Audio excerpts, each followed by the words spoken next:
यीशु मसीह का अलग अलग नाम सीखा है, 18 तक सीखा है। अभी 19वां नाम पढ़िएगा। भजन संहिता 118 का 22। भजन संहिता 118 का 22। Psalm 118 verse 22।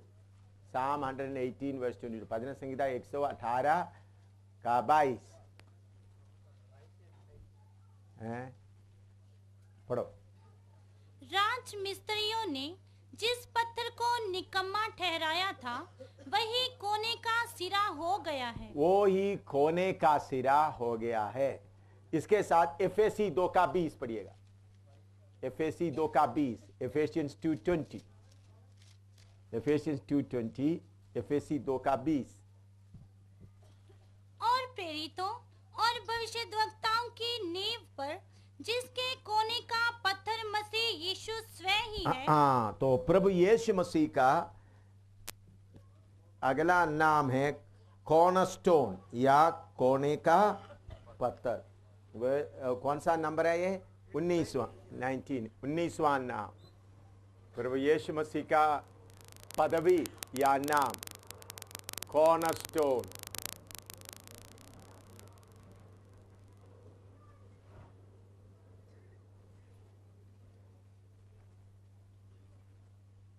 इधर में यीशु मसीह का शरीर या कलीसिया को एक बिल्डिंग के तौर पर बताया। यीशु मसीह के कलीसिया को हम देखते समय में कई जगह में बिल्डिंग के तौर पर बताया है, कई जगह में एक शरीर के तौर पर। सिर्फ प्रभु यीशु मसीह है, बाकी अंग है। इधर में कलीसिया को एक मकान के तौर पर बताया। उस मकान का कॉर्नरस्टोन कौन है? प्रभु यीशु मसीह। तो इसलिए यीशु मसीह का 19वां नाम क्या है? कॉर्नरस्टोन या हिंदी में कोने का पत्थर। लिखो। पहला पतरस 2 का 4 से 7 तक। 1 Peter chapter 2 verse 4 to 7। उसके पास आकर जिसे मनुष्यों ने तो निकम्मा ठहराया, परंतु परमेश्वर के निकट चुना हुआ और बहुमूल्य जीवता पत्थर है। तुम भी आप जीवते पत्थरों के समान आत्मिक घर बनते जाते हो, जिससे याजकों का पवित्र समाज बनकर ऐसे आत्मिक बलिदान चढ़ाओ जो यीशु मसीह के द्वारा परमेश्वर को ग्रहण है। इस कारण पवित्र शास्त्र में भी आया है, देखो मैं सियोन में कोने के सिरे का चुना हुआ और बहुमूल्य पत्थर धरता हूँ। सियोन में चुना हुआ बहुमूल्य पत्थर डालता हूँ। हाँ।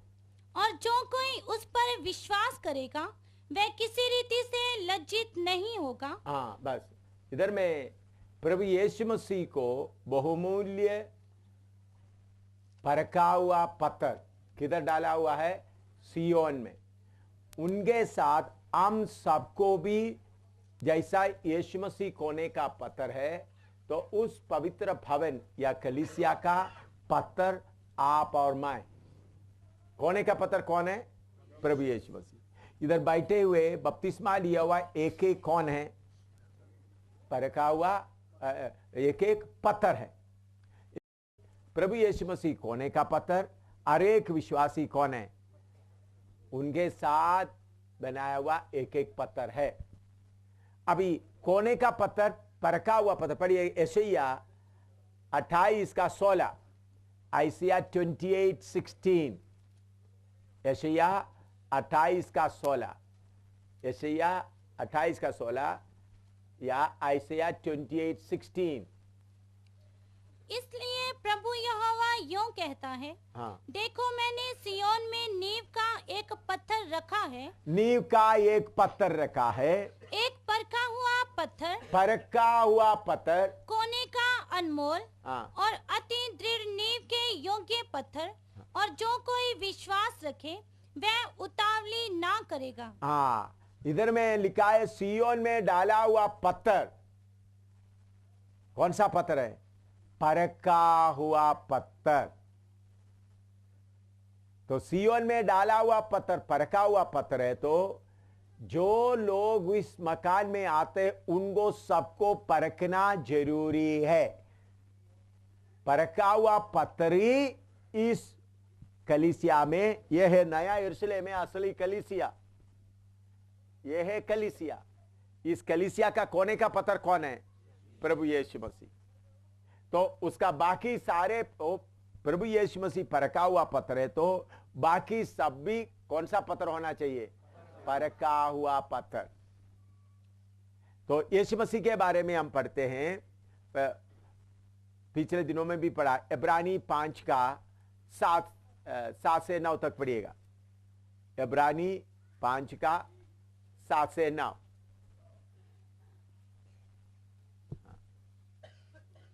यीशु ने अपने देह में रहने के दिनों में ऊंचे शब्द से पुकार पुकार कर और आंसू बहा बहा कर उससे जो उसको मृत्यु से बचा सकता था प्रार्थनाएं और विनती की, और भक्ति के कारण उसकी सुनी गई। ये बात मैंने आपको बताया जब प्रभु यीशु मसीह नीचे जाकर जला था। और आगे, पुत्र होने पर भी, इधर से समझना, पुत्र होने पर भी उसने दुख उठा उठाकर आज्ञा माननी सीखी। और नीचे, और सिद्ध बनकर अपने सब आज्ञा मानने वालों के लिए सदा काल के उद्धार का कारण हो गया। देखिए, पुत्र होने पर भी दुख उठाकर आज्ञा मानना सीखा।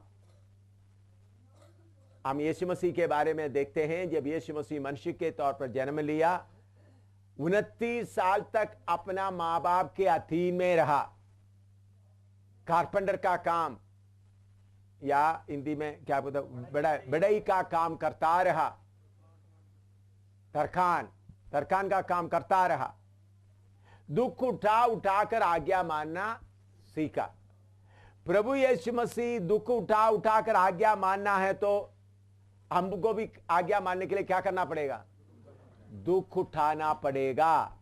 हमारे रास्ते में दुख है। आज दिन में मैंने आपको पढ़कर सुनाया था, प्रभु यीशु मसीह बोला दुनिया में तुमको क्या होगा? क्लेश होगा। कुछ विश्वासी लोग उधर में उस समय नहीं आया, तो इसलिए वो वचन यूहन्ना सुसमाचार तो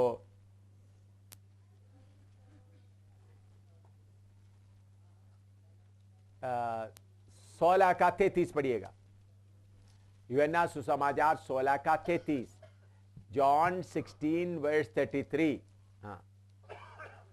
मैंने ये बातें तुमसे इसलिए कही हैं कि तुम्हें मुझ में शांति मिले। संसार में तुम्हें क्लेश होता है। संसार में तुम्हें क्लेश होता है, परंतु ढाढ़स बांधो, मैंने संसार को जीत लिया है। देखिए, प्रभु यीशु मसीह के पीछे चलने वालों को संसार में क्या मिलेगा? क्लेश मिलेगा। ये बात हर एक विश्वासी सेवक को मालूम होना है।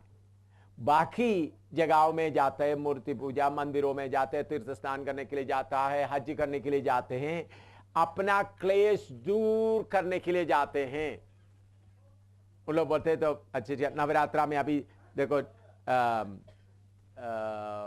कटरा विष्णु देवी में कितने भीड़ लगे हुए होंगे।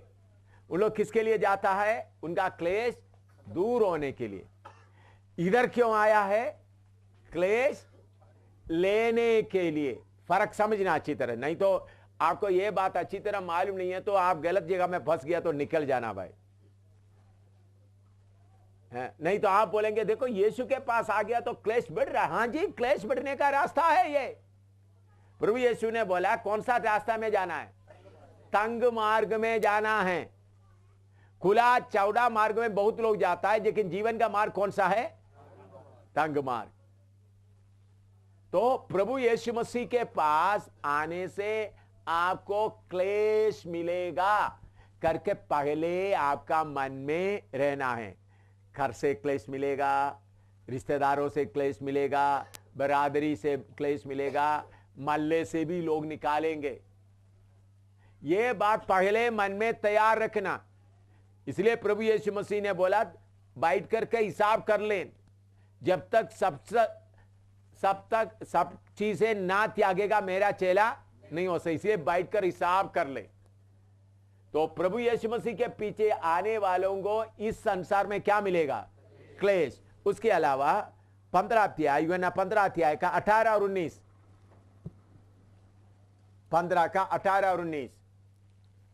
यदि संसार तुमसे बैर रखता है, संसार तुम्हें वैर रखता है, तो तुम जानते हो कि उसने तुमसे पहले मुझसे बैर रखा। हाँ, यदि तुम संसार के होते, यदि तुम संसार के होते तो संसार अपनों से प्रेम रखता, संसार अपनों से प्रेम रखता, परंतु इस कारण कि तुम संसार के नहीं वरन मैंने तुम्हें संसार में से चुन लिया है, हाँ, इसीलिए संसार तुमसे बैर रखता है। हाँ, संसार तुमसे क्या करते हैं? बैर रखते हैं। तो आपको इस प्रभु का मार्ग के बारे में सही जानकारी नहीं है, तो बहुत सारा पास्टर लोग जो हमारे अलावा बाकी लोग बोलेंगे आओ चंगाई मिलेंगे, नौकरी मिलेंगे। आप लोग सोचें उधर में गया, चंगाई मिल गया, नौकरी मिल गया, खुशी खुशी रहा, वो एक अच्छा मार्ग है भाई। उधर में जाओ, आपको सब कुछ मिलेगा। उन लोग जो बोलता है चंगाई भी मिलेगा, नौकरी भी मिलेगा, पैसा भी मिल जाएगा, लकी ड्रॉप भी मिलेगा, बहुत कुछ आपको मिलेगा। लेकिन हमारे पास आया तो इसी मुताबिक टूटा फूटा मकान में रहना पड़ेगा, कभी भागना पड़ेगा, और हो सकते आपको कर को भी जलाया जाए। यह बात अच्छी तरह समझना, नहीं तो फिर बाद में आप बोलेगा देखो आप पहले क्यों नहीं बताया। पहले क्यों बताते तो हम एक इस झंझट में आकर नहीं फंसते। हमने सोचा यीशु मसीह के पीछे आएगा तो सारे दुख दूर होगा, सारे बीमारी दूर होगा, सारे परेशानी दूर होगा। क्योंकि आपका आदत बहुत बदल गई है। पहले आप झगड़ा नहीं करते थे, पहले झगड़ा करते थे, अभी झगड़ा नहीं करता, झूठ नहीं बोलते, झूठ बोलते थे, अभी झूठ नहीं बोलता, आप थोड़ा पवित्र हो गया। तो आपका हिसाब में सब क्या होना चाहिए? अच्छा होना चाहिए। लेकिन मेरे प्यारों, इधर में सीधा उल्टा है। जब से आप प्रभु में आया, आपका कष्ट बढ़ेगा, आपका दुख बढ़ेगा, आपका परेशानी बढ़ेगा। प्रभु यीशु ने बोला मैं घर में क्या करने आया? तलवार भेजने आया। शांति के लिए नहीं आया, बल्कि क्या है? और प्रभु यीशु ने बोला करी के लोग तुम्हारा क्या होंगे? वैरी होंगे। तो शायद आपने यीशु मसीह के बारे में इधर उधर सुना, तो ऐसा नहीं होगा शांति शांति, आशीष आशीष, चंगाई चंगाई, यही सुना होगा। आपने सुना है लूका 12 का, मैंने इधर पढ़ा है लेकिन फिर भी और एक बार पढ़कर सुनाता हूं। लूका 12 का 51 से लेकर 53 तक पढ़िएगा। Look 12:51 to 53, 12:51 to 53। हाँ पढ़ो। क्या तुम समझते हो कि मैं पृथ्वी पर मिलाप कराने आया हूँ? हाँ। मैं तुमसे कहता हूँ नहीं, वरन अलग कराने आया हूँ। मिलाप कराने नहीं, बल्कि किसके लिए आया? घर में तोड़-फोड़ करने आया हूँ। हाँ, क्योंकि अब से एक घर में 5 जन आपस में विरोध रखेंगे, एक घर में आपस में 5 लोग विरोध रखेंगे। हाँ, 3 2 से, 3 2 से, और 2 3 से, हाँ, पिता पुत्र से, हाँ, और पुत्र पिता से विरोध रखेगा, हाँ, माँ बेटी से, हाँ, और बेटी माँ से, सास बहू से, और बहू सास से विरोध रखेगी। देखिए प्रभु यीशु के पीछे जाएगा तो भाई आपका घर में आप झगड़ा को क्या कर रहा है? हाँ, मेरे घर में झगड़ा आ जाए। घर में शांति था, प्रभु यीशु आने के बाद क्या हो जाएगा? घर में शांति नहीं होगा, झगड़ा होगा। मैं आपको अच्छी तरह बताता हूं। आप सेवक लोग बाकी लोगों को बताते समय में भी अगर आप लोग अनजाने में चलो भाई यीशु के पास आएगा तो उसके झगड़ा दूर हो जाएगा, दुष्ट दूर हो जाएगा, बीमारी दूर हो जाएगा, तो लोग सोचे चलो भाई इतना दूर तक कटरा तक क्यों जाना है, हरिद्वार तक क्यों जाना है, इलाहाबाद तक क्यों जाना है, इधर ही नाम ले लो, सारे काम इधर ही हो जाएगा। आप पूरी बात नहीं बोलेगा तो उन लोग सोचे भाई अमरनाथ तक क्यों जाना, कटरा तक क्यों जाना है, हरिद्वार क्यों जाना है, इलाहाबाद तक क्यों जाना, इधर ही बैठकर क्या करें, हज करने के लिए मक्का मदीना तक क्यों जाना, इधर ही बैठकर क्या करो, नाम लो, सारे का पैसा भी बच गया, काम भी हो गया। भाई ऐसा नहीं, यीशु के पीछे जाएगा तो मुसीबत, कष्ट, परेशानी होगा। हाँ, मत्ती 10वां अध्याय में पढ़िएगा, मत्ती 10 उसका 34 से पढ़िएगा, 34 से 37 तक। ये ना समझो कि मैं पृथ्वी पर मिलाप कराने आया हूँ। ये ना समझो मैं पृथ्वी में मिलाप कराने आया हूँ। मैं मिलाप कराने नहीं, हाँ, पर तलवार चलवाने झगड़ा आया हूँ। डालने आया है, तलवार चलाने आया है। हाँ, हाँ, मैं तो आया हूँ हाँ, कि मनुष्य को उसके पिता से पिता से, और बेटी को उसकी माँ से बेटी को अपना माँ से, और बहू को उसकी सास से अलग कर दूं। हाँ, मनुष्य के बैरी उसके घर ही के लोग होंगे। मनुष्य के वैरी उसके करी के लोग हैं। भाई समझ गया? यीशु के पीछे निकलने से आप सोचते थे घर में शांति होगा। आप लोग सोचते मेरा बेटा भी उद्धार पाए और बेटी भी उद्धार पाए, मतलब सब मिलकर, तो नशा का पैसा भी बच गया, शराब की पैसा बच गया, फिल्म का भी पैसा बच गया, इधर उधर का बच गया, तो सब मिलकर के गीत गाएं, यीशु का गीत गाएं, घर में आमदनी भी बढ़ गया। हालेलुया, स्वर्ग में जाए। भाई ये नहीं, ये उल्टा सवाल है, उल्टा बात है। घर में क्या होगा? झगड़ा होगा, करी के लोग दुश्मन होंगे। हाँ, पहला प्रेरितों का काम 14 अध्याय 14 का 22 पढ़िएगा, 14 का 22। और चेलों के मन को स्थिर करते रहे, चेलों के मन को स्थिर करते रहे, और ये उपदेश देते थे। क्या उपदेश? पहला सदी में उपदेश देते थे कि विश्वास में बने रहो, विश्वास में बने रहो, और ये कहते थे, ये कहते थे हमें बड़े क्लेश उठाकर, बड़े क्लेश उठाकर परमेश्वर के राज्य में प्रवेश करना होगा। आजकल का बड़ा बड़ा प्रचारक लोग क्या बोलता है? आ जाओ, चंगाई मिल जाए, आ जाओ, घर का बीमारी दूर हो जाएगा, परेशानी दूर, आ जाओ। हम लोग दोनों हाथ ऊपर करके चलो भाई, चल जाता है। लेकिन पहले सदी में प्रचार कौन सा था? कौन सा उपदेश देता? दोबारा पढ़ो, दोबारा पढ़ो। और चेलों के मन को स्थिर करते रहे, चेलों का मन को स्थिर करते रहे, और ये उपदेश देते थे। कौन सा? ये उपदेश देते थे कि विश्वास में बने रहो, विश्वास में बने रहो, और ये कहते थे, ये कहते थे हमें बड़े क्लेश उठाकर, हमें बड़े क्लेश उठाकर परमेश्वर के राज्य में प्रवेश करना होगा।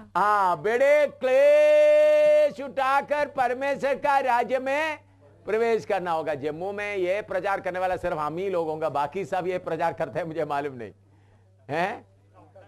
इसका उल्टा करते हैं। हाँ, प्रभु के पास आ जाओ, खुशी मिल जाएगा, आनंद मिल जाएगा, बीमारी यीशु के नाम से दूर हो जाएगा, फिर प्रभु आप तुमको बरकत देगा। उन लिखा इस्राएल में, तुम आने में बरकत, जाने में बरकत, खेत में बरकत, बर्तन में बरकत, सब जगह में बरकत ही बरकत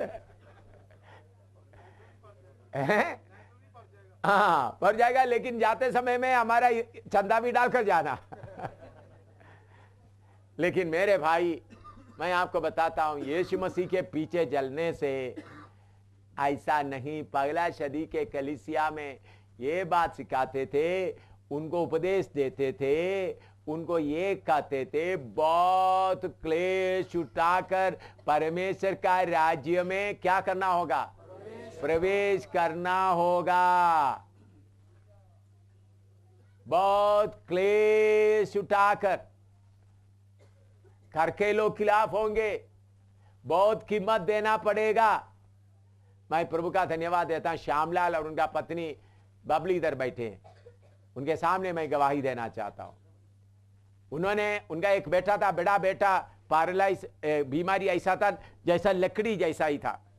उन्होंने ऐसा लकड़ी के तौर पर उनको लेकर हमारे पास में लेके आए। उन्होंने सुना उनको बच्चे को लेकर जाएगा तो चंगाई मिला। 1 महीना ऐसा लगातार लेते आए, बच्चा को, बेटे को कोई फर्क नहीं पड़ा।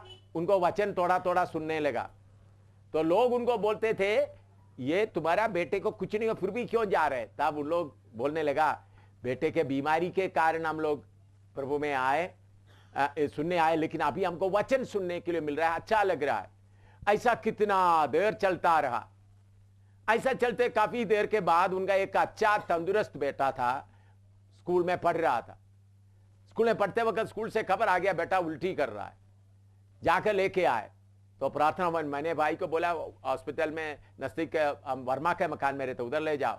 उन्होंने बोला अपना भाई श्यामलाल बोला नहीं इधर ही। वो बच्चा उसी दिन शाम को 9 बजे मर गए। तंदुरुस्त लड़का, एक बीमार बेटा उधर ही पड़ा है, उसके साथ तंदुरुस्त बेटा भी मर गया। लोग की रिश्तेदार लोग कितने बुरा बुरा बोलने लगा।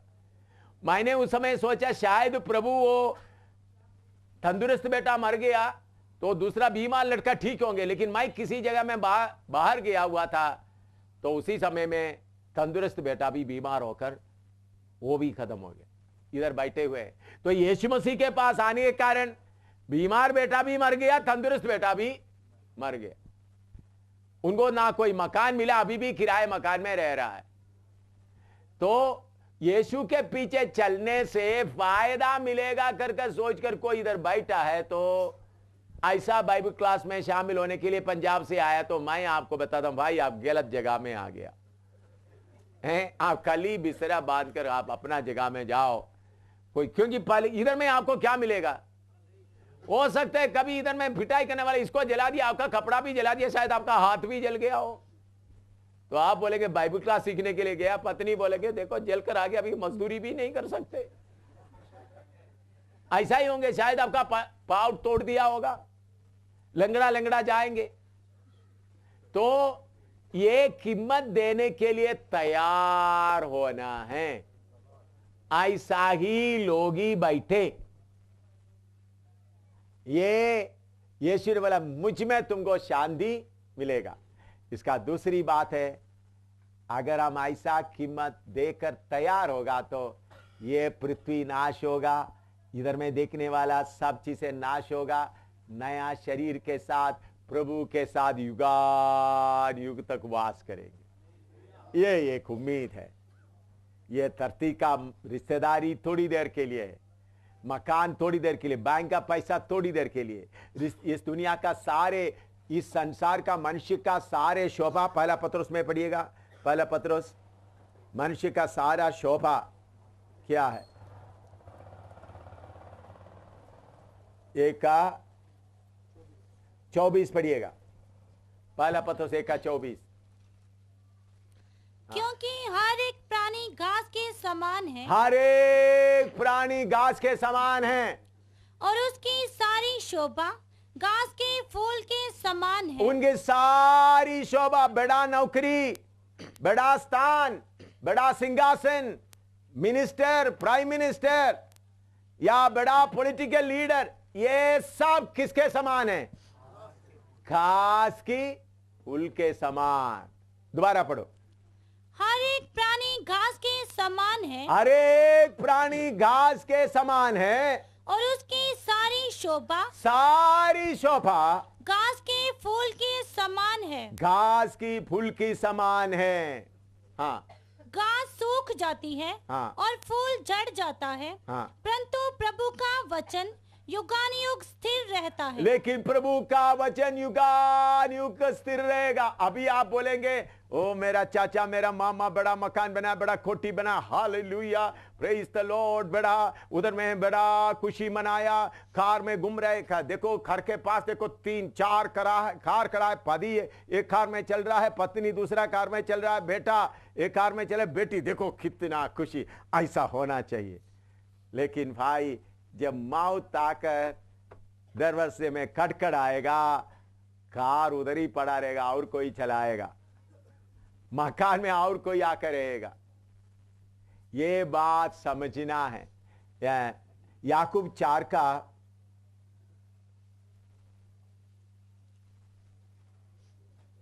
14 और 15 पढ़िएगा। और ये नहीं जानते कि कल क्या होगा। उसका 13, 14, 15 पढ़िएगा। 13 से पढ़ो। तुम जो ये कहते हो, हाँ, आज या कल हम किसी और नगर में जाकर हाँ, वहाँ एक वर्ष बिताएंगे और व्यापार करके लाभ कमाएंगे, और ये नहीं जानते। हाँ, दोबारा पढ़ो उसका 13। तुम जो ये कहते हो, तुम जो ये कहते हो, आज या कल हम किसी और नगर में जाकर आज और कल किसी और नगर में जाकर वहाँ एक वर्ष बिताएंगे वहां एक वर्ष बिताएंगे और व्यापार करके लाभ कमाएंगे और ये नहीं जानते कि कल क्या होगा। कल क्या होगा ये नहीं जानते। सुन तो लो तुम्हारा जीवन है ही क्या। हाँ, अच्छी तरह सुन लो, जो खुशी चाहने वाला सुन लो, तुम्हारा जीवन भी है क्या है। हाँ, तुम तो बाप के समान हो, तुम भी बाप के समान हो, जो थोड़ी देर दिखाई देती है हाँ, फिर लोप हो जाती है। देखिए, पानी स्टोव में रखकर या चूल्हे में रखकर उबालते समय उसके ऊपर क्या दिखता है, बाप। थोड़ी देर के बाद कहाँ है, लोप हो जाए। मनुष्य का जीवन यही है। मनुष्य के जीवन एक छाया की तरह है। इस बात के ऊपर ध्यान ना देते हुए पैसा कमाने में, इज्जत कमाने में रहेगा। आप बरादरी में आपका भाई बहनों के साथ में बड़ा इज्जत ले लिया तो आप जब मर के आपका शरीर उधर पड़ा तो लोग बोले, वो तो रोते रोते बोलेंगे, देखो हमारा अच्छा आदमी था, मर गया, चले गया, रोएंगे। लेकिन थोड़ी देर के बाद बोलेंगे, भाई ले जाओ, जलाओ, नहीं तो बदबू आएगा। जलते समय में चलो मैं भी तुम्हारे साथ जलता हूं करके नहीं बोलता, चलो उनको भेज दो। ये बात, ये सच्चाई सब जाने। ये सच्चाई जाने का मुश्किल है तो थोड़ी देर गवर्नमेंट मेडिकल कॉलेज में थोड़ी देर रहो, फिर स्मशान घाट में आकर थोड़ी देर रहकर देख लो मनुष्य का जीवन है क्या। मनुष्य इज्जत का नशा में पड़ा हुआ है, धन दौलत का नशा में पड़ा हुआ। इज्जत का नशा लग गया, धन दौलत का नशा लग गया, नाम का नशा लग गया। लेकिन मौत का घंटी बजेगा तब नशा उतर जाएगा, तब तक ये नशा में पड़ा रहेगा। लेकिन जीते ही अगर असलियत को पकड़ेगा, सर्वशक्तिमान परमेश्वर के पीछे जाएगा तो इस धरती नाश होते वक्त युगानुयुग तक प्रभु के साथ वास करेंगे। इसलिए स्वर्ग में कौन जाएगा? इस संसार का लालच, संसार का धन दौलत, संसार का बरादरी, संसार का पैसा, संसार का इज्जत को जो त्यागना चाहता है वो ही जाएगा उधर। ये बात अच्छी तरह समझना। ये नहीं आप सोचे इधर ये भी मिल जाए, वो भाई दोनों में आप लटक नहीं सकता। चाहे तो ये लो नहीं तो वो लो। सियोन में जाने वालों को बहुत कष्ट में जाना पड़ेगा। क्यों? आपको परख कर आपके अंदर का क्या होना है, पूरा गंदगी निकलना है। आज प्रभु का दास प्रमोद मुझे बोल रहा था, रेशमी एक इधर में मेडिकल कॉलेज में 4 साल का है, हर समय क्लास में नंबर 1 आती थी। आज प्रभु का दास में इस बार तो बिल्कुल फेल हो गया ना, बहुत फेल हो गया, रो रहे थे। बाद में थोड़ी देर प्रार्थना कर, देखो हमेशा क्या आता था, नंबर 1। यीशु के पीछे चलने लगा तो क्या हो गया, बिल्कुल नीचे। उसके पहले कभी भी 3 साल से मेडिकल कॉलेज में पढ़ रहा है, हमेशा क्या है, फर्स्ट फर्स्ट फर्स्ट आती थी। अभी आया तो क्या, फेल। पहले रोन आया, फिर बाद में प्रभु का दास मेरे पास आकर वो बात नहीं बता, खुशी से आया, आनंद से आया। मैंने चेहरा में देखा तो चेहरा भी आनंद से चल रहा था। आपने उनको बताया होगा ये परख है। हालेलुया। मेरे प्यारों, सियोन में प्रभु यीशु मसीह के साथ सिंहासन में बैठना है तो कीमत देना होगा। कीमत देने के बिना इस दुनिया की कष्ट में, दुख में, क्लेश में रगड़ कर आपका खुद ही, आपका मनुष्य का स्वभाव एक एक निकलने के बिना उधर नहीं जा सकता। ये बात अच्छी तरह समझना है। इसलिए पहले सदी के लोगों को प्रभु बता रहा था, प्रभु यीशु मसीह कर तोड़ने आया, क्योंकि कर का लगाव, पति पत्नी, मां बाप, बच्चों का लगाव थोड़ा सा कम हो जाए, किधर के लिए तैयार हो जाए, अपना स्वभाव बदल जाए। अपना तसली नकली तसली, बाकी इधर में जो खुशी मिलता है वो थोड़ी देर का है, इधर का कष्ट भी थोड़ी देर का है।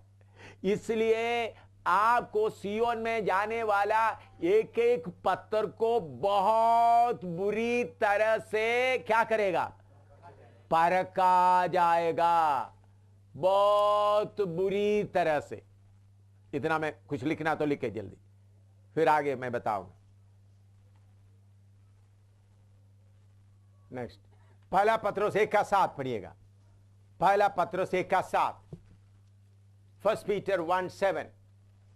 और ये इसलिए है कि तुम्हारा परखा हुआ विश्वास जो आग से ताए हुए नाशवान सोने से भी, आग के ताए हुए नाशवान सोने से भी कहीं अधिक बहुमूल्य है, हाँ, यीशु मसीह के प्रकट होने पर प्रशंसा और महिमा और आदर का कारण ठहरे। हाँ, हमारे पास कच्चा विश्वास बहुत है। और मैं यीशु के ऊपर विश्वास करता हूं, यीशु चंगाई देता है। मैं यीशु के ऊपर विश्वास करता हूं, यीशु मरे हुओं में से जी उठा है। यीशु के ऊपर विश्वास करता हूं, यीशु खुशी देता है। ये अच्छा विश्वास है, लेकिन कष्ट के द्वारा विश्वास को क्या करता है, परखा जाता है। कष्ट आने से, अभी डॉक्टर रेशमी को फेल क्यों हुआ है? अभी पिछले दिनों में विश्वास में फेल क्यों हुआ? प्रभु देख रहा है। डॉक्टर रेशमी पहले तो नंबर वन आती थी, यीशु के पीछे आने के बाद जरूर प्रार्थना करके लिखे होंगे फेल हो गया। प्रभु देखता है क्या फेल होने के पर भी मेरे पीछे जाने का इनको मन है करके कौन देख रहा है? प्रभु देख रहा है। अगर पास हो गया तो हालेलुया, यीशु कितना अच्छा है। लेकिन स्वर्ग में कच्चा विश्वास नहीं जाएगा। स्वर्ग में क्या नहीं जाएगा? कच्चा विश्वास नहीं आएगा, परखा हुआ विश्वास। आपका विश्वास को परखना है। कष्ट में, दुख में, बदनामी में ऐसा परखा हुआ विश्वास होने वालों को विश्वास क्या होगा? यीशु प्रकट होते समय में बहुत महिमा मिलेगा। उसका 4 का पहला पत्रोस 4 का 12-13 भी पढ़कर देखें। 4 का फिर आपको लिखने के लिए मौका देगा। पहला पत्रोस 4 का 12-13। हे प्रियो, जो दुख रूपी अग्नि तुम्हारे परखने के लिए, दुख रूपी अग्नि तुमको परखने के लिए आए हैं, तुम में भड़की है, तुम्हें भड़की है। इससे ये समझकर हाँ, अचंबा ना करो, ये समझकर अचंबा ना करो कि कोई अनोखी बात तुम पर बीत रही है। कोई अनोखी बात तुम पर बीत रही है। पर जैसे जैसे हाँ, मसीह के दुखों में सहभागी जैसे होते हो, जैसे मसीह के दुखों में सहभागी होते जाते हैं, आनंद करो जिससे उसकी महिमा के प्रकट होते समय भी महिमा की प्रकट होते समय तुम आनंदित और मगन हो। हालेलुया। मैं बाइबल का उपदेश आपको बता रहा हूं, सही उपदेश। सियोन में जाने वालों को सबको आग में डालकर अच्छी तरह परखा जाएगा। आपको बहुत कष्ट आएगा, बीमारी आएगा, दुख आएगा, लोग आपको तुच्छ जानेंगे, लोग आपको थूकेंगे, आपका बेटियों का शादी नहीं होगा, रिश्तेदार सब आपको बुरे कहेंगे। फिर भी ये सब सहेगा तो प्रभु के समय में क्या मिलेगा? आनंद और महिमा मिलेगा। लिखो, पहला पत्रोस 1:7 विश्वास का फर्क, और उसके बाद उसका 4 का 12 और 13।